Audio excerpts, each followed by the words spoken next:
It's a pleasure to introduce Professor Shivaram. He is a chaired associate professor at IIT Bombay, and he recently won our research awards from IIT Bombay. And he was earlier working with Yahoo Research, and also a graduate of Texas at Austin. Yes. And one of the things which attracts me is that he is on the board, which is going to say what would be the impact of AI for the next 100 years. So I think really from quarter to 100 years is a long jump, and it is good such as a way in which he can see what he is looking for. Don't get your expectations up very high. The program is for 100 years, but we wrote the report only for 5 years. All right, good. So it's my pleasure to be here. I think the one thing Professor Shamsundar didn't mention, incidentally, in my first job after graduating, reported to Rajiv. Okay, that's the other connection that exists over here. Okay. Anyway, so while that's happening, I'm very happy to be here, of course. And I think Rajiv really has done me a favor by setting the context for what I wanted to say. Right? Clearly now is a, Now is a time of plenty for AI, right? From the years where it was always something academic and making promises on which it could not deliver, today it is something that is commercially viable. It has implications for society, for economics, right? So for people working in AI, it's definitely a time to celebrate. But that's not what my talk is going to do. We being scientists, I think also have a responsibility to introspect, right? Whether the weather is sunny or rainy. So what I've chosen to do today is to illustrate that there are so many problems in AI. Even when we know how to solve them, we quite don't understand why these solutions work, right? So neural networks and deep learning are a case in point. They work very well empirically on many problems of interest, but they're not very well understood.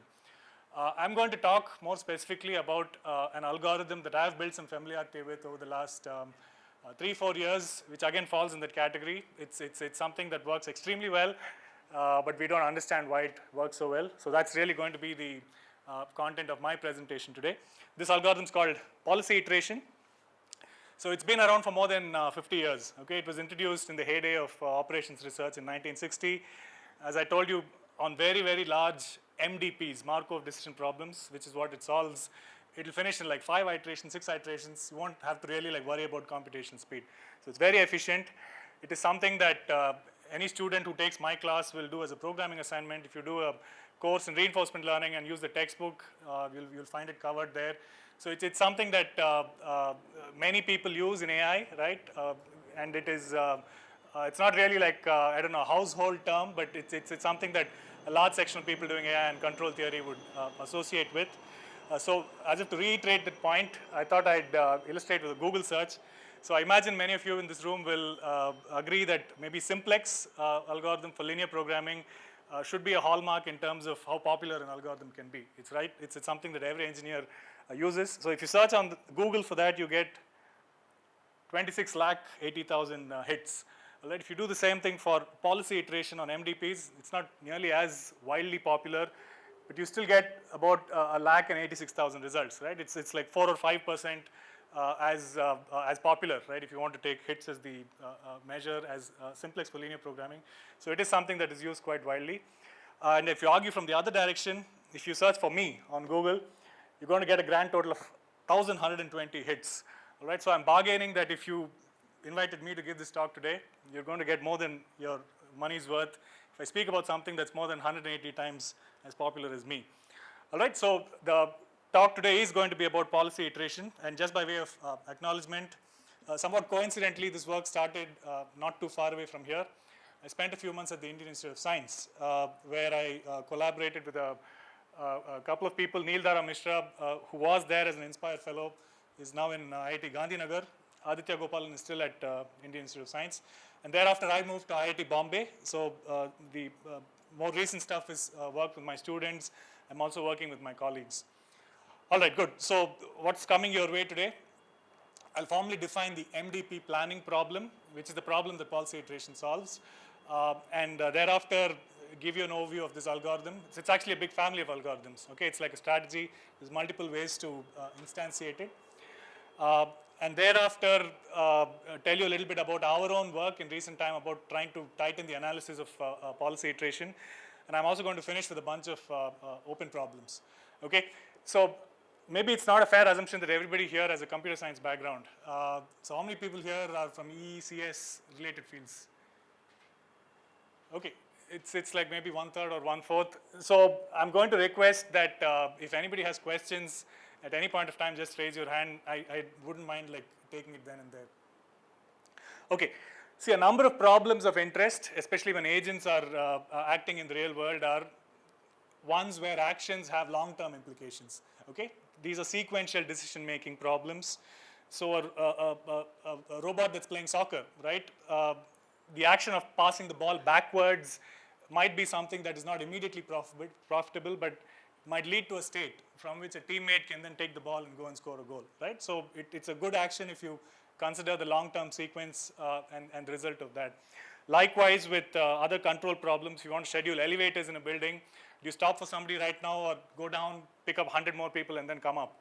All right, there's a change of state when you take your action, and you want to go through states that give you an extended series of of high rewards. Rajiv mentioned AlphaGo, right, which was solved 2 years back using reinforcement learning. So at the heart of reinforcement learning also is the sequential decision-making problem. And the most common way to mathematically formulate it is as a Markov decision problem, also known as an MDP. So I'm illustrating it here with an MDP that has 3 states, right, S1, S2, and S3. It's got 2 actions that you can take from each of these states. So from S1, if you take the red action, the meaning of this arrow here is that with probability half, you'll stay put in S1, you'll get an immediate reward of 0. With the remaining probability of half, you will go from S1 to S2, and you'll get a reward of -1. If you take the blue action from S1, it's a deterministic action, all right? This probability is 1. With probability 1, you'll be in S1, you're going to get a reward of +1, okay? So essentially an MDP, to specify it, you have to specify the set of states, the set of actions, the transition probabilities associated with every state and action, and the associated reward, okay? If this is what an MDP is, the question that naturally arises is what do we want to do with an MDP? So the policy, the term policy is a concept that encapsulates the behavior of an agent, okay? So an agent, for example, might choose at S1 to take the action red. Whenever it is at S1, it will take red. At S2, it will again take red. S3, it will take blue. Okay, so this mapping, right, S1 to red, S2 to red, S3 to blue, is called a policy.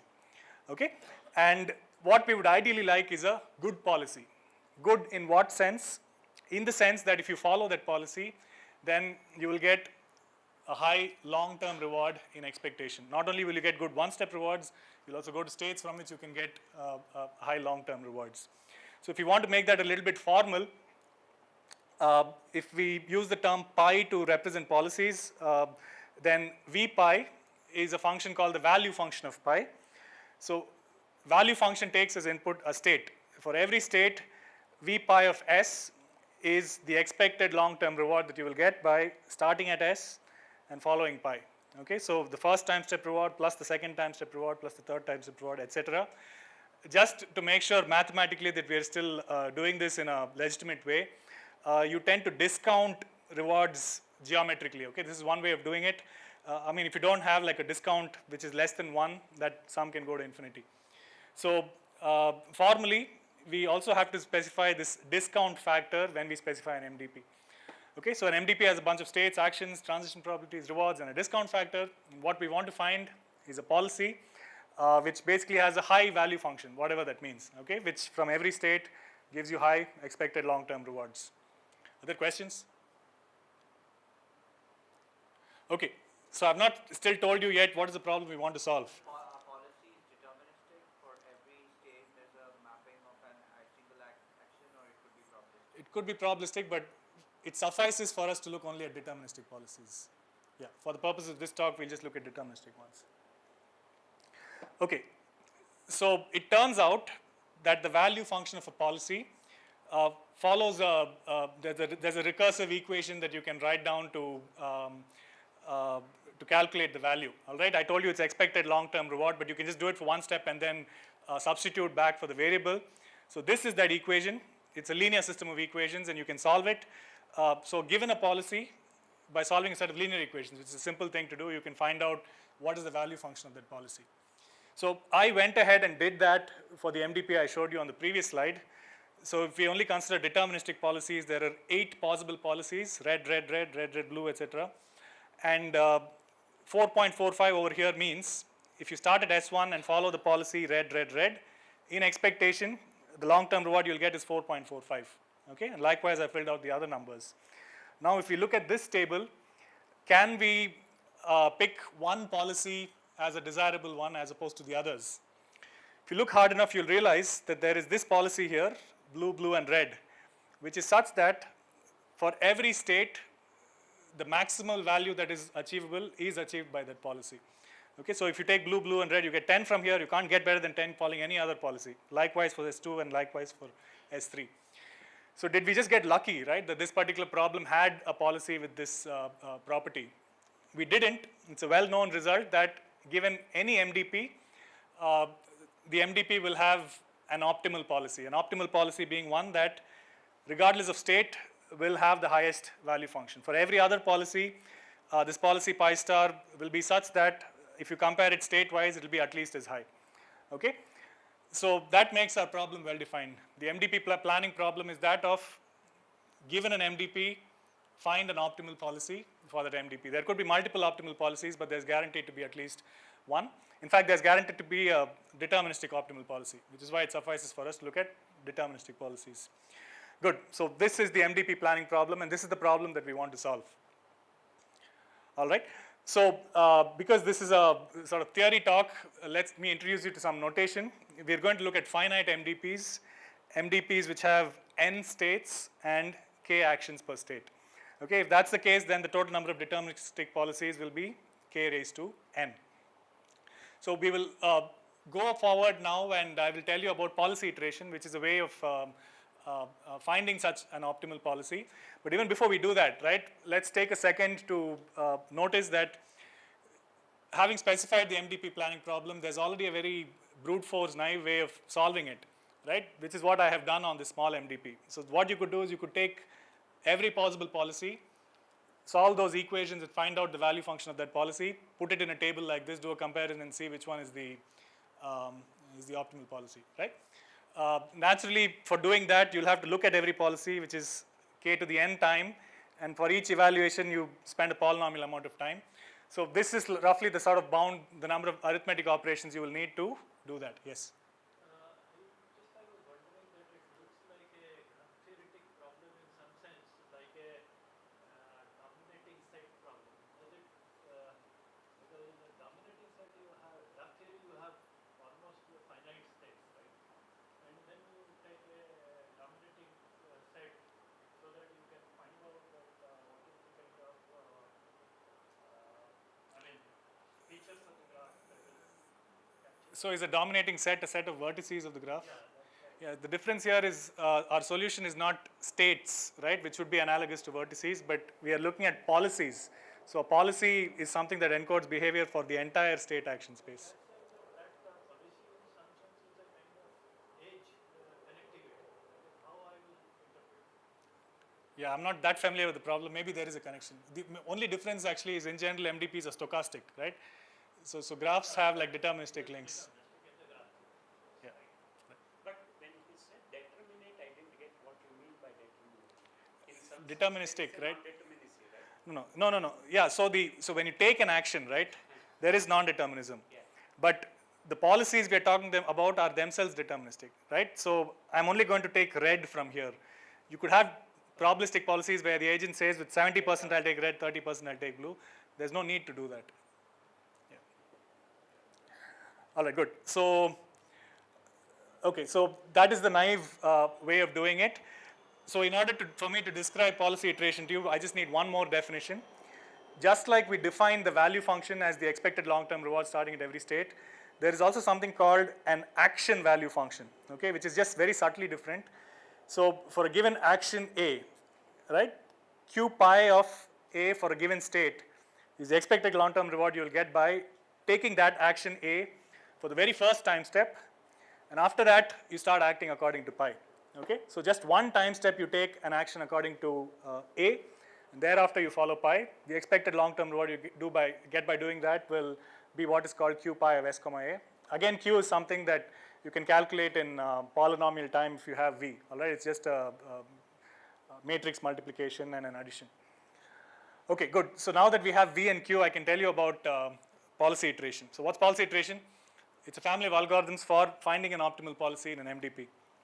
How does it work? So I'm going to illustrate. So imagine that we are dealing with an MDP that has 8 states, S1 through S8, and 4 actions. The actions are blue, red, green, and black. Okay, you're taking red from S1, blue from S2, etc. Now here's what you'll do.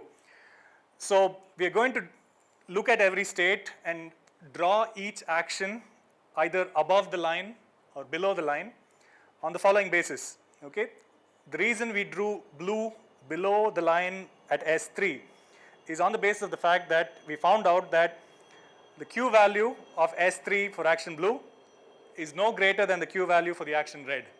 All right, and for a similar reason on the other side, black is drawn above the line at S7 because it has a higher q value at S7. Okay, so q is something, given a policy, you can calculate quickly, and we're just using that to decide whether an action must come above the line or below the line. Okay, it turns out that every state that has at least one action that is drawn above the line is called an improvable state, and these actions themselves are called improving actions. Why is that? For the following reason. Let's consider doing the following. Okay, we are given pi. We identify the improvable states of pi. Let us pick any subset of the improvable states, okay, like a non-empty subset. So we pick one improvable state or more of them. We can pick maybe 2 of them or 3 of them here. And in those improvable states, let us switch to an arbitrary improving action. Okay, let's change the action from what we are taking right now to one of the improving actions. So one possible way in which you can do this is as follows.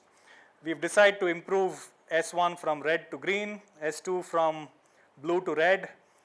S3 stays put. We've chosen not to improve it. That's fine. I believe S4 and S7 also we've improved. Okay, so you can do this in multiple ways depending on how you exercise your choice. But what's the point of doing this? There's a theorem. All right, it's a well-known result that if you go in this manner from pi to pi prime, then pi prime will be a dominating policy. Now, what do I mean by that?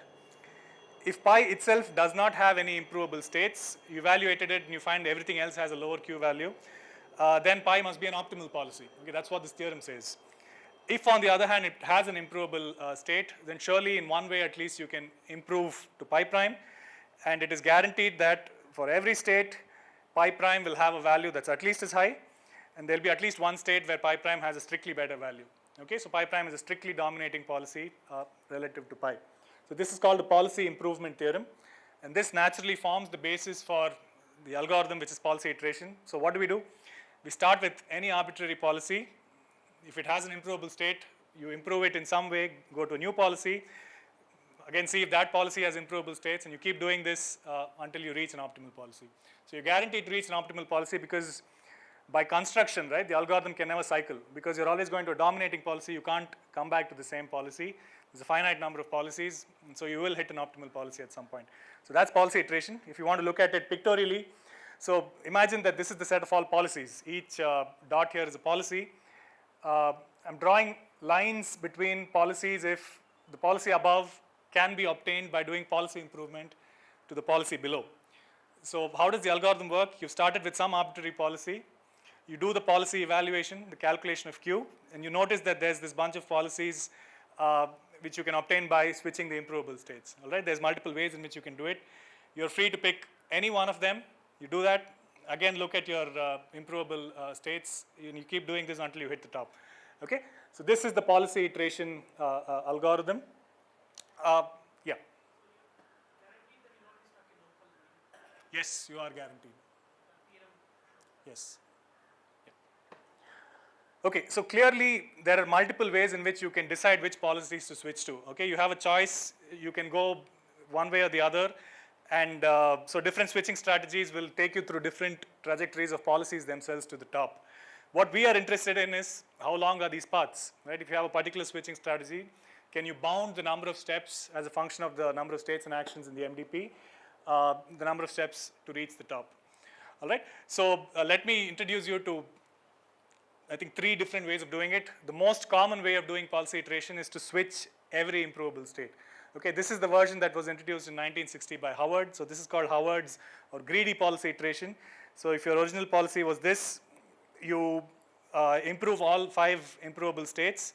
You still have some choice in deciding which improvable action you'll pick for an improvable state. So you can settle that arbitrarily, okay, any way you want. So that's Howard's. In 1999, Mansoor and Singh introduced a version of policy iteration where you do it randomly. Okay, so if your initial policy looks like this, you might decide to switch only 3 of the 5 improvable states and therefore go to pi prime that looks like this. Or with some probability, you can maybe improve only 1 state, all right? And that's how pi prime will look. Or you can do some other 4 states. With some probability, you'll do all 5 states. So let's not get into exactly the probability distribution over how you do these switches, but that's specified. And this is called randomized policy iteration. Just yet another version of policy iteration is where you switch only 1 state at a time. But if you assume that the states are actually numbered, let's say 1 to n, right? The strategy is you will always pick the, let's say, the rightmost state, which means the state with the highest index. So one improvement at a time, you keep an index and just always do the rightmost. Okay, that's called simple policy iteration. So what have I told you? I've told you policy iteration is a whole family of algorithms. One switching strategy is Howard's, another is randomized, yet another is simple policy iteration. Is this an NP-hard problem? No, it's not. It's actually in polynomial time. If you say that the size of your representation is the number of bits you needed to represent the MDP, it's polynomial in that. For the same reason that linear programming is polynomial in the size of the representation. But it's not really polynomial in another sense, into which maybe we'll go into afterwards. Yes?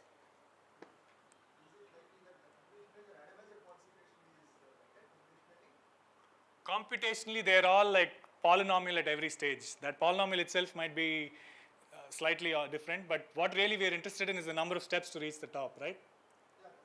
Yeah, so I'll show you that on the next slide. Yeah. This number of states is actually you are saying polynomial because every time you are improving the policy value. But if you are not, if you look at the graph itself, the graph actually I can have polynomial exponential number of paths Yeah. from anywhere I go. Yeah. So how is that that exponential number? No. So what we're interested in is the length of that path. Yes, that's precisely what Yeah. No, that's not polynomial. that's not polynomial. Yeah, this algorithm is not polynomial in the sense that I was talking to Rajiv. You can also solve the MDP planning problem using other algorithms. For example, you can translate it as a linear program and solve it. If you do that, it will actually be polynomial in the number of bits. But for policy iteration, that guarantee does not hold. That's exactly what I was thinking, that how can it be polynomial in that sense? Yeah, it won't. Okay, good. So let me now give you the, yeah. You started with some random policy. Arbitrary, yeah. Not random, any policy. Good, okay. So how well do these algorithms do, right? So at each stage, it's a polynomial computation. So what really matters is how many evaluations you need to do before you hit the top, right? So curiously enough, right, I told you the number of policies for a k action n state MDP is k to the n. So in 1999, right, Mansoor and Singh proved that Howard's policy iteration actually takes at most k to the n divided by n iterations. Okay, they improved by a factor of n, like linear factor over the trivial bound, right? Certainly it can't take more than k to the n. They tightened it by a factor of n, and the specific case of k equal to 2 will also show up in our analysis. So that's order 2 to the n over n. Their randomized algorithm, randomization in general helps you do better, to answer Professor Hemachandra. So they show a bound of 1.7 something to the n, and for large action MDPs, it's approximately k over 2 to the n. Okay, so what is really intriguing is when we compare these numbers, these exponential upper bounds with known lower bounds for policy iteration. So to date, right, the tightest lower bound on the number of steps Howard's policy iteration takes on n state 2 action MDPs is only linear in n. Okay, somebody has constructed an MDP and a starting policy and shown that Howard has to look at least n policies before it goes to the top, but we don't have a super linear lower bound even. Right? The upper bound is 2 to the n divided by n, which is like, not only is it exponential, it's just linear over like the trivial bound, right? And the lower is linear. It's also been shown that certain other types of policy iteration, simple policy iteration, for example, has a genuinely exponential lower bound, okay? There's a square root 2 to the n lower bound on how many steps simple policy iteration will take. Okay, so this is the picture as it was until we started working on this problem. So what we have managed to achieve is tighter upper bounds, okay? We have introduced different variants of policy iteration, one called batch switching policy iteration, which we can show on 2 action MDPs takes 1.6 something to the n iterations, and that becomes k to the 0.7 something n for larger action MDPs. We also have randomized variants which can do substantially better. So the bound for k action MDPs is order log k to the n. Okay, we've gone from k over 2 to the n to order log k to the n. All right, these are still exponential bounds, but these are still exponential improvements over the previous bounds. So I don't have the time to tell you about all of these contributions, so I picked just one. So I'll tell you the idea behind this batch switching policy iteration algorithm and how we get this bound. All right, good. So just one result we have to be familiar with. I've already shown you this. This is like the policy improvement theorem. If you only pick improvable states and improve in them, keep the non-improvable states untouched, you'll go to strictly dominating policy. You can imagine doing the opposite. Okay, suppose we only picked non-improvable states and switched in those. We didn't switch any of the improvable states. For example, one example is over here. If you go like that by doing from pi to pi double prime, then it's actually the case that pi will be at least as good. It will dominate pi double prime. Okay, it's just a result in the opposite direction, which I'm going to call policy deprovement. Okay, that's really all we need for me to analyze batch switching policy iteration. So let's take this up as an illustration. So I'd like you to fill in this blank. So suppose we are looking at a 2-state, 2-action MDP. Okay, it's a small MDP with only 2 states. It's got 2 actions. And I ask you, can you bound the number of iterations that Howard's policy iteration will take on such MDPs? What number would you fill it up with? What's the easy way to fill up this blank? So the trivial way to fill up the blank is to just fill it up with the number of policies itself, which is 4, right? 2 to the 2 square. It turns out with a little bit, if we just squint at it harder, we'll be able to show that it shouldn't actually take more than 3 iterations. Okay? So here is my proof. Imagine that the actions here are 0 and 1. It's a 2-action MDP. So, and without loss of generality, assume that your initial policy, the one you pick, is 0, 0. So when you go and evaluate 0, 0, you are going to find either that it has no improvable states, or only the right state was improvable, or only the left state was improvable, or both states was improvable, right? By sort of, these are the 4 possible cases. In the first case, you're already done, okay? There's nothing more to do. The second case, by applying Howard's policy iteration, you'll go from 0, 0 to 0, 1. And again, if we look at how this policy might look, how the states might be improvable, it might be that none of them are improvable, or it could be that the left state is improvable, but it cannot be that the right state is also improvable. It cannot be that 1 is an improvable state when we go from 0, 0 to 0, 1. Now, why is that? Now, that's because had 1 been improvable, then by the policy improvement theorem, you could improve this 0, 1 to 0, 0 itself, right? We'll pick the right state to improve, and by the policy improvement theorem, it must happen that 0, 0 is a policy that dominates 0, 1, right? But 0, 0 is already a policy that's being dominated by 0, 1, and so it cannot be that 1 is an improvable state. All right, so it has to then go to 1, 1, and again in 1, 1, neither of the states can be improvable for the same reason. All right, so in particular, if the, so left can't be improvable because you compare with this. The right can't be improvable. You cannot go from 1, 1 to 1, 0, right? Because 1, 0 is a policy that's already dominated by your original 0, 0 policy because of the way the improvable states looked.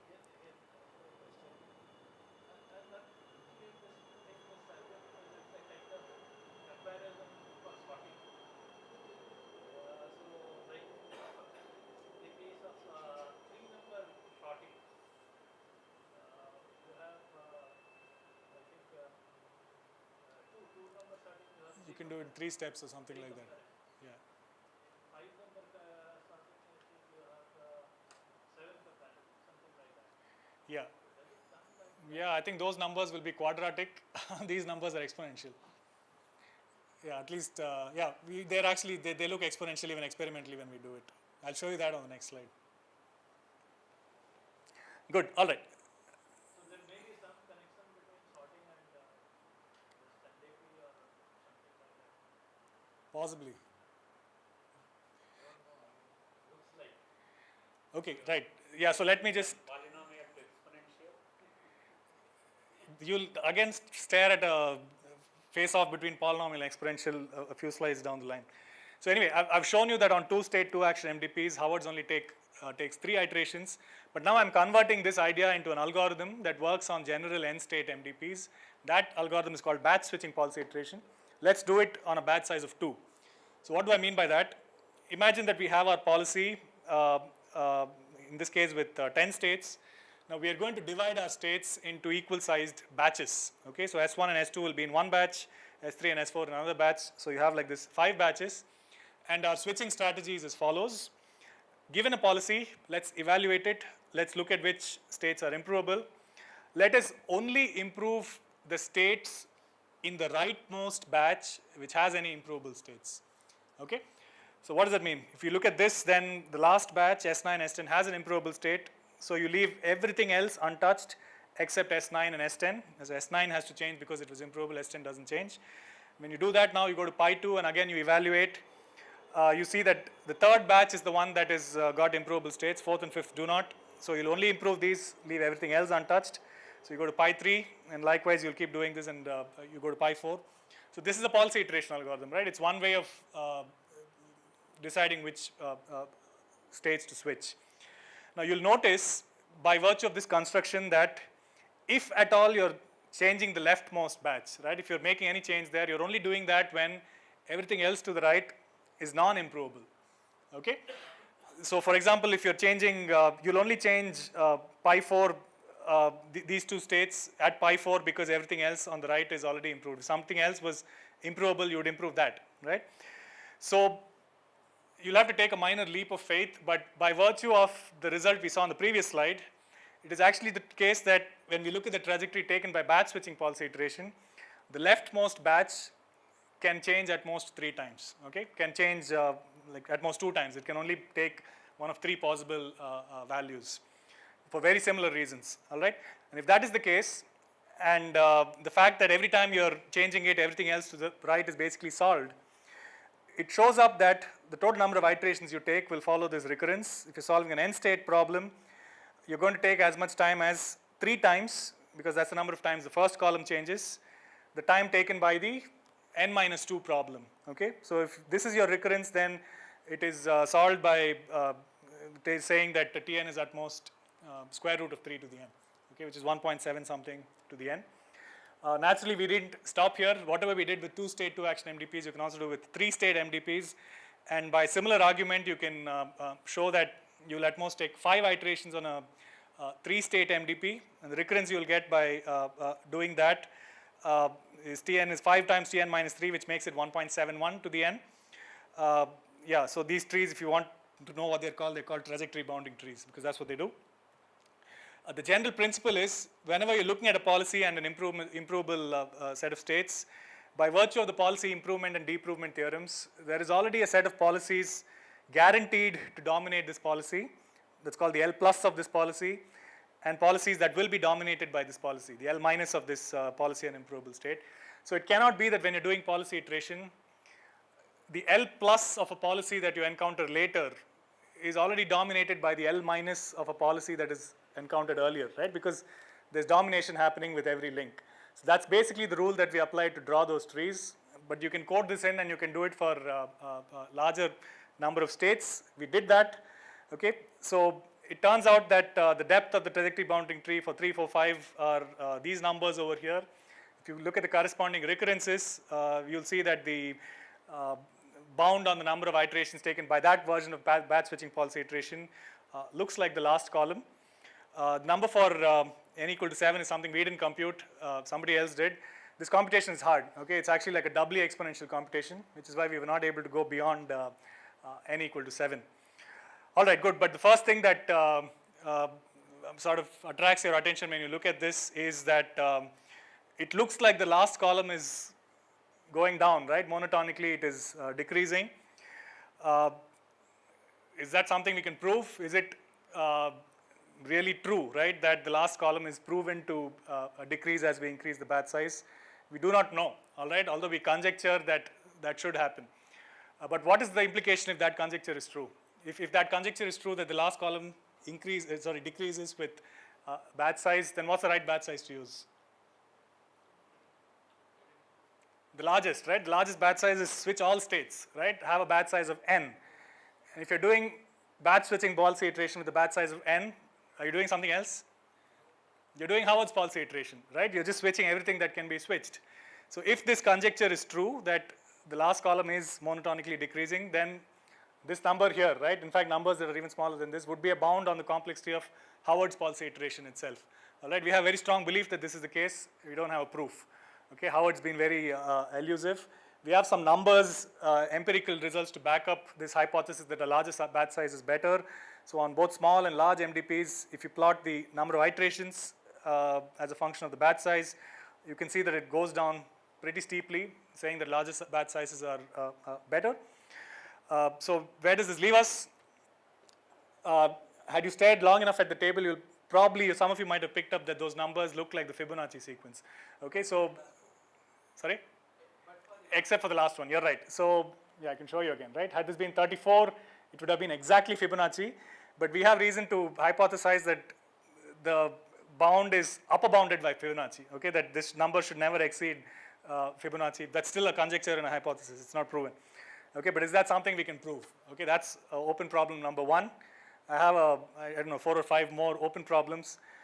We also believe that amongst all deterministic policy iteration algorithms, Howard's is probably the most efficient. All right, although we have these batch switching algorithms for which we have better bounds, we believe that genuinely there is a complexity of each algorithm, right? We feel that that is best for Howard's policy iteration. Again, it's not known. Some of you might be familiar with this thing called smooth analysis, which has been done on in many domains, in particular to analyze the simplex algorithm on linear programs. The basic thesis of which is most linear programs are not easy, right? If you have a hard linear program and you just perturb it by a little bit, you'll be surrounded by a lot of easy linear programs for simplex. Something similar might be happening with policy iteration. I haven't seen a very conclusive proof. Can we also attack it from the lower bound side? Can we do better than linear, right? Even if we do n log n as a lower bound, that's already better than linear as a lower bound. So it is actually known that if you have an MDP that is deterministic, right, where the transitions are not stochastic, they're like deterministic, there are several algorithms that can solve them very easily in polynomial time, all right? We conjecture that Howard's policy iteration also solves those problems in polynomial time. We don't have a proof. And if you want to be really very ambitious, it remains open whether there is a strongly polynomial algorithm for MDP planning. Now, what does that mean? It should not be polynomial in the number of constraints and variables, number of states and actions, and the size of your precision, right? The number of bits you need to represent the coefficients. That's weakly polynomial or non-strongly polynomial. Strongly polynomial would mean polynomial in just the number of states and actions. This I don't know if it's true or not. I'm not conjecturing anything, but the problem is open. Okay, so here are references. The other way to find out more is to just ask me. Let me conclude. So policy iteration is this old, well-studied, elegant family of algorithms. It's got appeal both in theory and in practice when you compare it with other solution strategies. You can also solve MDPs using value iteration, using linear programming, but policy iteration has its merits, which is why people use it. What we have done is sort of scratch the surface a little bit and slightly improve the bounds, but as I've shown you, there is still a vast gap between lower and upper bounds. The analysis techniques are fairly straightforward. What has really been eluding us is to characterize Howard's policy iteration, which is like the oldest form of the algorithm. It seems to be the best, but which is somehow hard to analyze theoretically. This is really what I meant by saying that there are algorithms that we use in AI, but which we are not able to explain, right? That's a case in point. Yeah, so there is a lot of scope for work to characterize this whole area theoretically. And so why did I give this talk in this session, right? There's a class of things that are good in practice. They work well, but they're not very well understood, okay? The point is, AI has a large intersection with that set of things. In a time of plenty, we tend not to focus on such things. We only tend to focus on the work well. But yeah, any algorithm you look at, really like that people use, there is something to understand. What I have done today is illustrate that in the context of one algorithm that I have worked on, which is policy iteration. So let me thank you. Questions? Yeah. I think you have to speak. Anyway, you speak at IIT, so why don't you speak loudly? One simple thing is, can parallelism change any of these complexities? With multi-core and we think it is a process of distributed. I mean, you're asking theoretically or practically? See, practically, policy iteration is anyway so fast, right? Unless you have like very large state space, I don't see the need to parallelize. What are the current running times For what? in practice for policy iteration to compute? Yeah, so I mean, I give an assignment in my class with like 100 states and like 10,000 states and 100 actions, right? That'll finish in 10 iterations. So it'll finish in seconds. If you implement it in Python, 10 seconds. If you implement it in C++, 1 second. Right? So it's really that fast. So in practice, it doesn't matter. Maybe only theoretically then. Right. In theory, I don't really know about the complexity that comes from parallelizing. I don't know. So the analogy to simplex was very well stated. Now in simplex, you find that in the worst case, there could be exponential number of iterations that go along. In fact, we can give specific examples for a specific strategies, as you say, for which it is exponential lower bounded.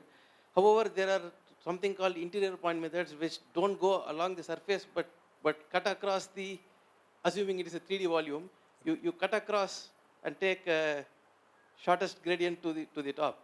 What is that corresponding analogy here? Has it been studied? So you have set of points and you go along the points alone, you reach the top and you're doing the number of iterations study. Is there an interior point analog of that in MDP? So the interior point analog of that is value iteration, this other algorithm. So policy iteration goes on like discrete points, which are policies. Value iteration goes through value functions, which are real valued sort of entities that, All right. So in linear programming, the interior point method is indeed efficient. I mean, it's polynomial time. What about value iteration here? So again, but interior point methods are polynomial in the number of constraints and variables and the size of the linear program, right? If you have like b number of bits to represent your coefficients, that will also show up in the polynomial bound. I mean, that is the matrix size, so it will be still related polynomially to the number of variables and number of constraints. Correct. So we can get such bounds for MDP planning. So the kind of analysis that we are interested in here is using a slightly different model called the real RAM model or infinite precision arithmetic. So assume that you can store square root of 2 and pi exactly, right? And you can add, subtract, multiply, divide them exactly. If those are your operations, can you be strongly polynomial in just the number of states and actions? And what is the answer? We don't know, right? All these bounds are exponential. But the conjecture should be yes, right? No, I'm not brave enough to conjecture about that. No. For instance, even for linear programming, that's open, right? No. For instance, even for problems like integer factorization, which is a famous difficult problem in cryptography, where RSA is based on, there are algorithms which work in polynomial number of arithmetic operations which have this infinite precision. I see. And therefore, if you have infinite precision, it's not a small thing. It is a big leap. Correct. So the conjecture should be that if you have that big leap, you should be polynomial, but it may be open. That's, I mean, you know better. So it should be open, but there should be a conjecture for it being in P rather than otherwise. Okay, so we'll put it down as your conjecture. I've not seen any others yet. Yeah, so the other thing, right, the other answer to this question is I don't think enough people are looking at this problem. I mean, it's not like there's a wide literature and I've only given you a subset. So that is my next question. Yeah. So given that you can do an interior point method to solve the problem, what is the need to still subsist with Yeah, because interior point methods don't give you these strong bounds. right? Assuming from a theoretical point of view, if you're looking at infinite precision arithmetic, suppose I only want bounds that depend on the number of states and actions, that don't depend on the size of the representation. All right, so there is a ellipsoid method in linear programming So which it's is the same thing, right? not really. I mean, it doesn't use infinite precision, right? No, it doesn't use, but the bound you will get will depend on the size of the representation. It will be polynomial in the representation, but these bounds, right, don't depend on the size of the representation. Like k to the n times poly kn just depends on the number of states and actions if you're doing infinite precision arithmetic. Okay, but is it not that once you give the... Sure, sure. Any other? Thank you. Yeah, Chiru. Thank you. Okay. Yeah, Chiranjeev. Yeah. This is a very nice. First time I think I understood words. Yeah. Many thanks. Excellent. So just have a question on. See, the main thing which you probably brought in is the batch sizes. That kind of analysis is giving you the improvements, right? Now, two questions on that. So, is there a non-unique? So, what batch size should you use? Given a problem, is there a prescription for a batch size to use? Right. So this table, right, seems to prescribe that a larger batch size is better, right? As you're going from 1 to 2 to 3 to 4 to 5 to 6 to 7, it's getting better and better and better. So is this graph, which plots iterations against batch size. So I would prescribe use the largest batch size and therefore do Howard. So Howard is the best so far. Yes. So all this rest of the things looks immaterial. In that case, if you put it that light, how does the Mansoor, right? Mansoor's random thing, how does it place? Because that's what I want to come to. If Howard is the best, Yeah. then So it's that 1960, and this is almost 60 years now. yeah. So from what I can say empirically, Mansoor and Singh, if you compare it with Howard, sometimes one is slightly better, sometimes the other is slightly better. I don't think it depends really on the MDP and the problem, but they are roughly in the same league. So Mansoor and Singh's randomized pulse iteration is also, I would say, is kind of up there. I don't have the graph for it on these, but I would guess that it might more or less be coincident with these red graphs, plus or minus a little bit fluctuation. But they didn't make this observation that they're better than Howard or something like that. Their paper doesn't have any experiments. It's a theory paper. All right. Thank you so much. Thanks. It's a token of appreciation. Thank you. Thanks. Thank you.